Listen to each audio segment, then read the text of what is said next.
উফ, এইবার এমন একটা দাও মারবো না যে কৃষ্ণচন্দ্র কেঁদে কুল পাবে না। কিন্তু সেটা একমাত্র সফল হবে যদি কৃষ্ণনগরের মন্ত্রী আমাদের পাশে থাকে। আরে ও তো মোহর ছাড়া আর কিছুই চেনে না।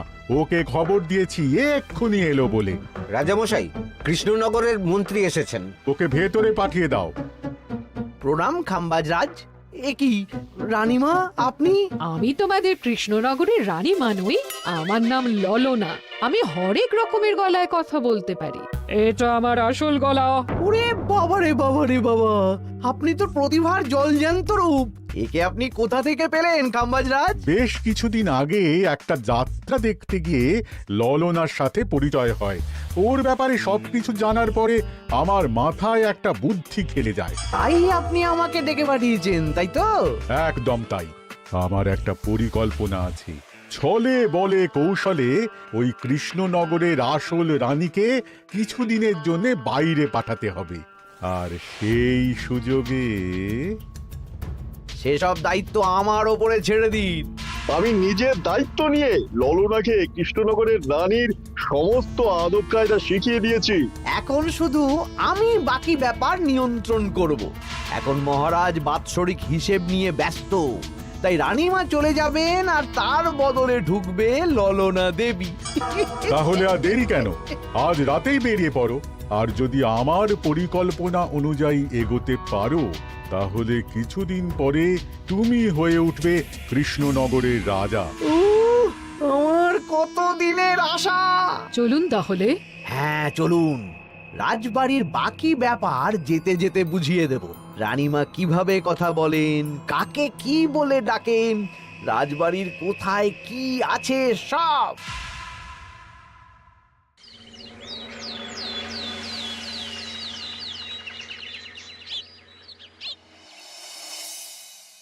কি গো গিন্নি, জ্বরটা নেমেছে?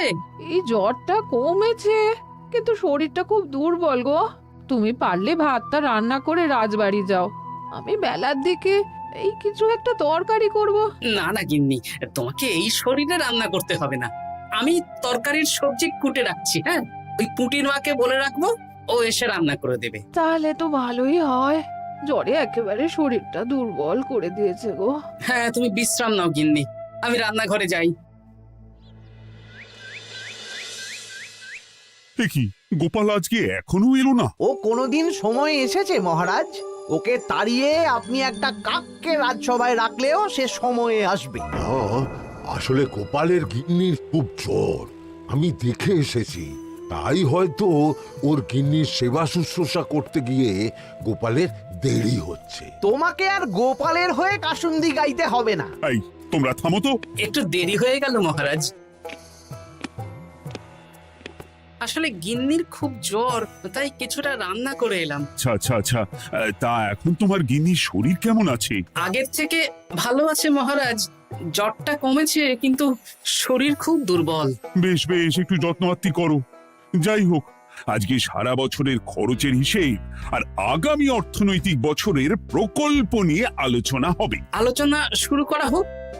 বিগত অর্থনৈতিক বছরে বিভিন্ন খাতে মোট খরচ হয়েছে 15,700 মোহর, আর বিভিন্ন কর বাবদ উপার্জন হয়েছে 22,000 মোহর। তাহলে তো মহারাজ ভালোই লাভ হয়েছে। এবার আমাদের দিকে একটু নয়ন মেলে তাকালেই হয়। সেসব তো দেখবই, কিন্তু তার আগে আমি মন্ত্রীর সাথে বিগত বছরের সব খরচ নিয়ে হিসেবে বসবো। হ্যাঁ, বেশিরভাগ দায়িত্ব তো মন্ত্রীমশাইয়ের কাঁধেই থাকে, তাই উনি কোনো হিসেবে জল দিয়েছেন কিনা সেটাও পরখ করে নেওয়া যাবে। এত কাজের চাপ যাচ্ছে কদিন, শান্তিতে ঘুমোতেও পাচ্ছি না।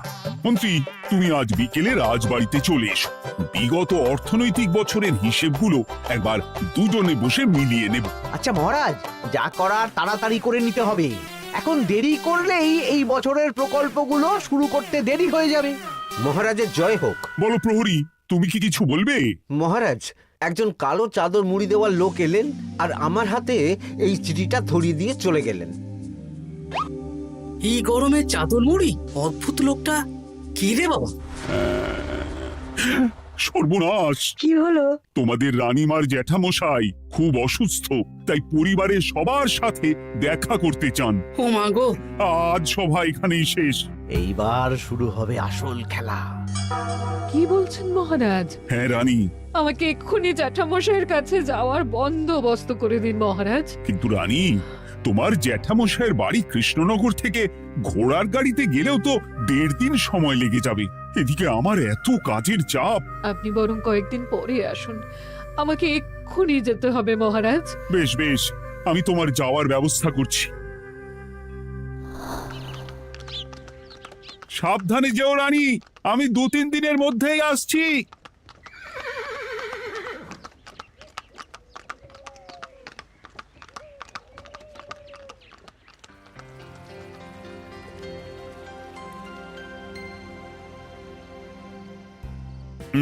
মন্ত্রী, বিগত অর্থনৈতিক বছরে আমাদের পাঠশালার উন্নতির জন্য কত খরচ করা হয়েছিল একটু দেখো তো।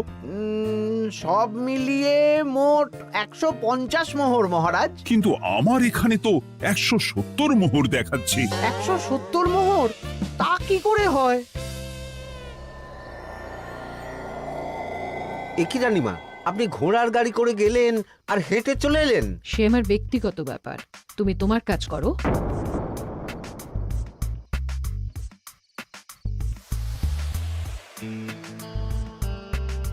এ কি রানী, তুমি চলে এলে? আমার শরীরটা খুব একটা ভালো লাগছে না মহারাজ, পেটটা কামড়াচ্ছে, তাই সহিসকে বললাম ঘোড়ার গাড়ি নিয়ে জ্যাঠামশাইকে দেখে আসতে, আর আমি বাড়ি চলে এলাম। ও, সহিস এসে খবর দেবে, তারপর আমি আর আপনি দুজনে একসাথে যাব।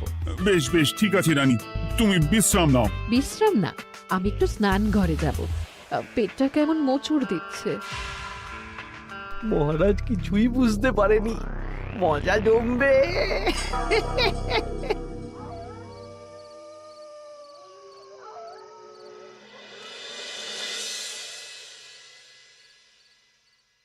এ কি রানী, তুমি তোমার সব গয়না গাটি বের করছো কেন? আমার আর এই পুরনো নকশার গয়না পছন্দ নয় মহারাজ, ভাবছি কালকে সকালবেলা এই গয়নাগুলো শ্যাকরাকে দিয়ে শহুরে নকশায় নতুন গয়না বানাবো। কিন্তু এগুলো তো তোমার সবই পছন্দের গয়না। কিন্তু মহারাজ, আমি ভেবে দেখলাম এই গয়নাগুলো সবই বড্ড ভারী গয়না, আমি শহুরে আধুনিক নকশার হালকা গয়না পরবো। এমনিতে জ্যাঠামশাইয়ের শরীরটা ভালো নেই, মনটাও ভালো নেই, ও, পেটটা কেমন মোচড় দিচ্ছে, আমি আরেকবার স্নান ঘরে যাব।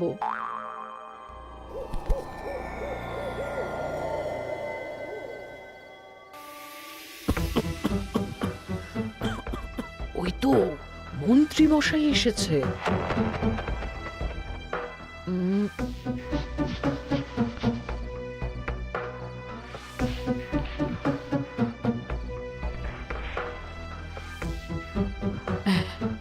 এই রাজ্যে গোপাল আমার শত্রু, কালকে থেকে গোপালকে খাটাবে।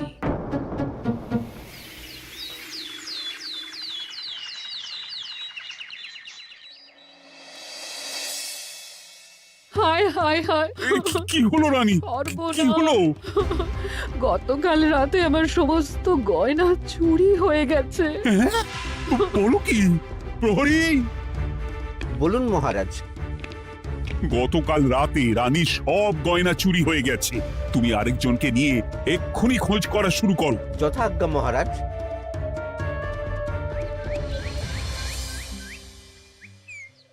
আমার সব গয়না চুরি হয়ে গেল, এবার আমি কি করব? আরে রানী, তুমি কেঁদো না, সেই সকাল থেকে কেঁদেই চলেছো। আমি তো প্রহরীকে খোঁজ করতে পাঠিয়েছি। এই সব প্রহরী কর্মচারী কাউকে বিশ্বাস হয় না আমার, আজ থেকে সবাইকে ছুটি দিয়ে দেব। কি বলছো তুমি? সবাইকে ছুটি দিয়ে দিলে রাজবাড়ির কাজ কে করবে? কেন? আমাদের সবচেয়ে বিশ্বাসযোগ্য সভাসদ গোপাল আজ থেকে রাজবাড়ির সব কাজ গোপাল করবে। কি বলছো? আপনি কি বলতে চাইছেন? গোপাল বিশ্বাসযোগ্য না? হ্যাঁ, গোপাল আমার সবচেয়ে প্রিয়, ওর চেয়ে বিশ্বাসযোগ্য আর কেউ নেই। কিন্তু কোনো কিন্তু না, বলবেন আপনার আদেশ। এক্ষুনি গোপালকে ডেকে পাঠান। যেমন তোমার ইচ্ছে। গোপাল, গতকাল রাতে রানী সব গয়না চুরি হয়ে গেছে, তাও আবার ঘরের ভেতর থেকে। আমি চাই তোমার মতো বিশ্বাসযোগ্য লোকই রাজবাড়ির সমস্ত কাজ করুক।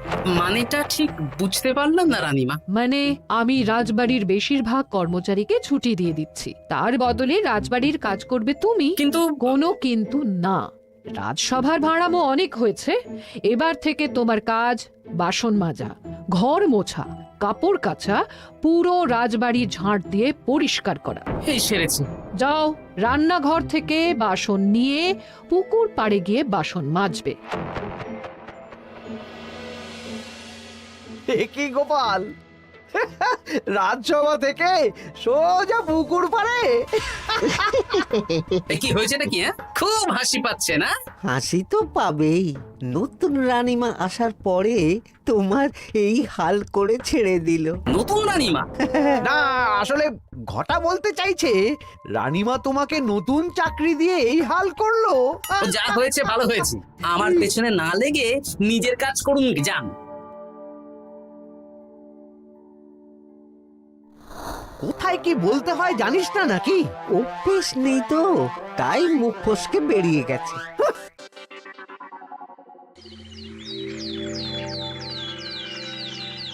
রাজ্যে চোরের উপদ্রব বেড়ে গেছে, তাই আমরা কিভাবে চোরের উপদ্রব কমানো যায় সেই নিয়ে আজকে একটা আলোচনা করব। কিন্তু মহারাজ, রাজসভায় এখনো তো সবাই আসেনি।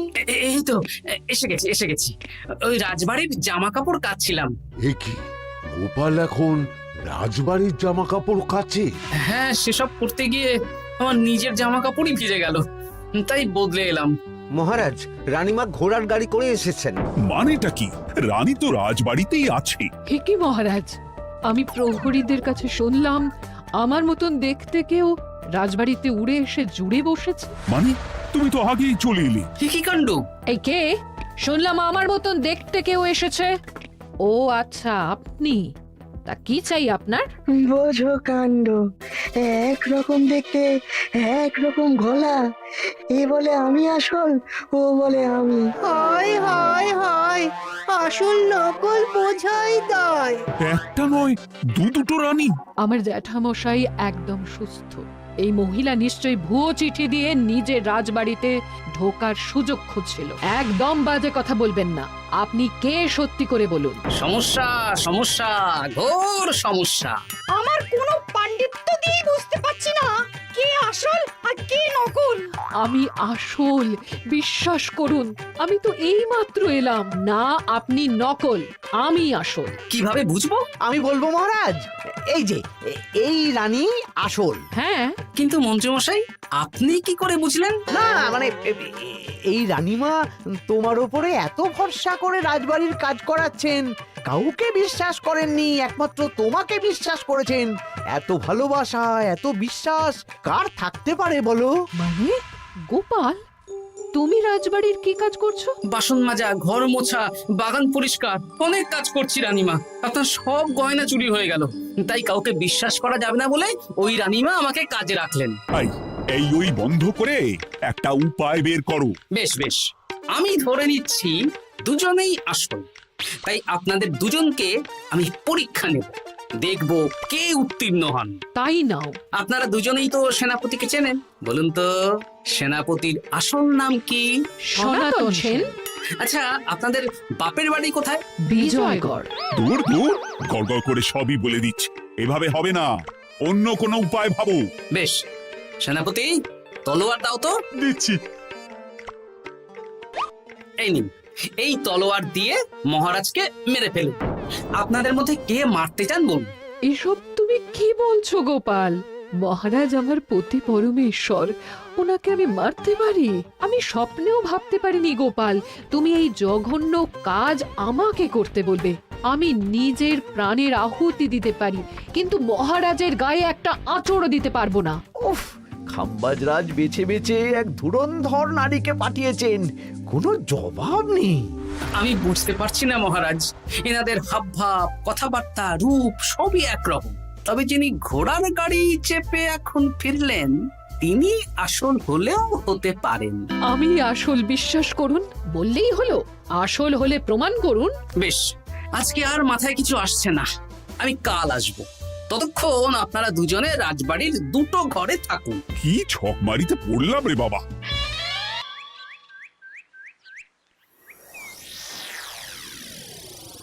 ললনা একদম তৈরি হয়ে এসেছে। দারুণ মজা হচ্ছে বলুন। এবার শুধু একবার আসল রানীকে সরিয়ে ললনা যদি রানী হয়ে যায়, তাহলে রানীর গয়নার মতন সব আমার হাতে চলে আসবে। তারপর কি হবে? তারপর ধীরে ধীরে মহারাজকেও কায়দা করে সরিয়ে দেব, আর খাম্বাজ রাজ আর আমি এই দুজনে মিলে এই রাজ্য চালাবো। কি বুদ্ধি আপনার মাথায়।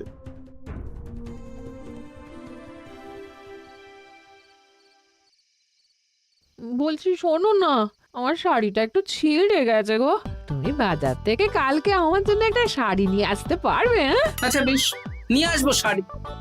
শাড়ি শাড়ি শাড়ি, এই তো মাথায় বুদ্ধি এসেছে।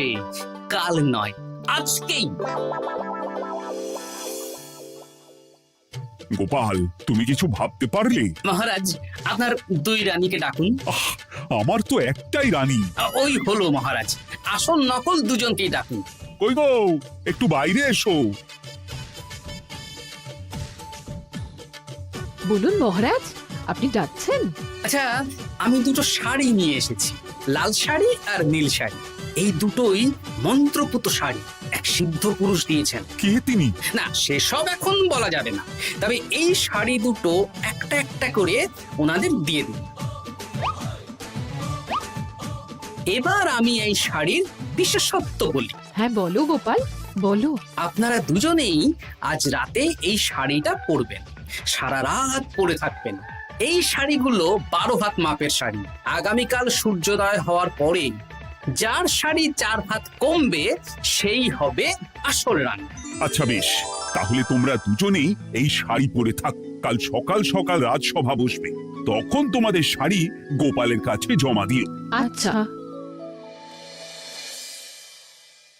আমি যে নকল সেটা বুঝতে দেওয়া যাবে না। কি করে এই শাড়িটা 4 হাত কেটে ফেলে ওই দুফল কাটার ছড়ি কেটে ফেলো। কালকে আবার মজা হবে।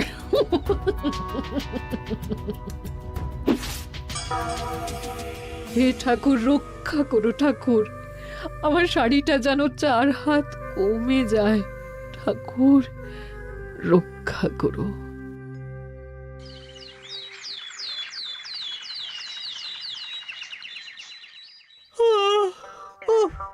এত সকাল সকাল রাজসভা, দূর, ভালো করে ঘুমটাও হলো না। আমি তো ঘুমোইনি, চিন্তায় ঘুমই আসেনি। কই গো, তোমরা এসো। এই নিন আমার শাড়ি, এবার মেপে দেখুন, এটা 4 হাত কমে গেছে। এই দেখুন মহারাজ, বিশ্বাস করুন আমি আসল, কিন্তু এই শাড়িটা সারা রাত পরে থাকা সত্ত্বেও 4 হাত তো দূর, 4 আঙুলও কমেনি। লাল শাড়িটাই ছোট মনে হচ্ছে। তাহলে তুমি আসল? উফ, বাবা, বাঁচা গেল। আয়, কে আছো? এই নকল রানীকে কারাগারে বন্দি করো। দাঁড়ান মহারাজ, বন্দি করতে হলে যার শাড়ি 4 হাত কমে গেছে তাকে বন্দি করুন। কেন?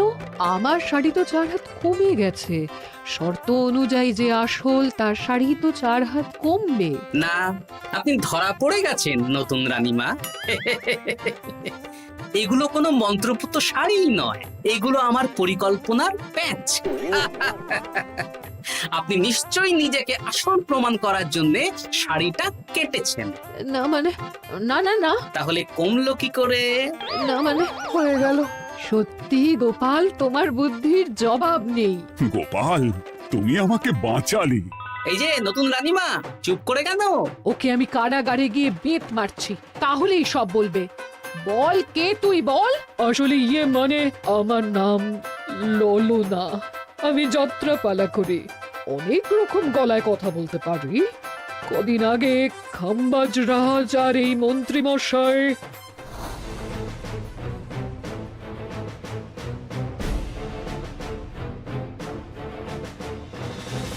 বাহ বাহ বাহ বাহ বাহ, এ তো দেখছি ললনার ছলনা। তার মানে রানীমার গয়না? ওগুলো তো সব মন্ত্রীকে দিয়েছে, জানলা দিয়ে কাপড়ে পেঁচিয়ে নামিয়ে দিয়েছি। মন্ত্রী, তোমাকে আমি শুলে চড়াবো। ভুল হয়ে গেছে মহারাজ, আমাকে ক্ষমা করুন। প্রাণে মারবেন না, সব গয়না ফেরত দিয়ে দেবো মহারাজ। তুমি শত্রু রাজ্যের প্ররোচনায় এত বড় ক্ষতি করতে চেয়েছিলে? ক্ষমা করুন মহারাজ, ক্ষমা করুন। সেনাপতি, মন্ত্রীকে 1000 বার বেত্রাঘাত করো। আর এই ললনার কি হবে? আমি অনেক দিন ধরে বাড়িতে একটা কাজ করার লোক খুঁজছি, ওনাকেই পাঠিয়ে দিন। আমার গিন্নি শুয়ে বসে থাকবে আর উনি খাটবেন। নয়, হ্যাঁ, ললনার ছলনা ভেস্তে গেল।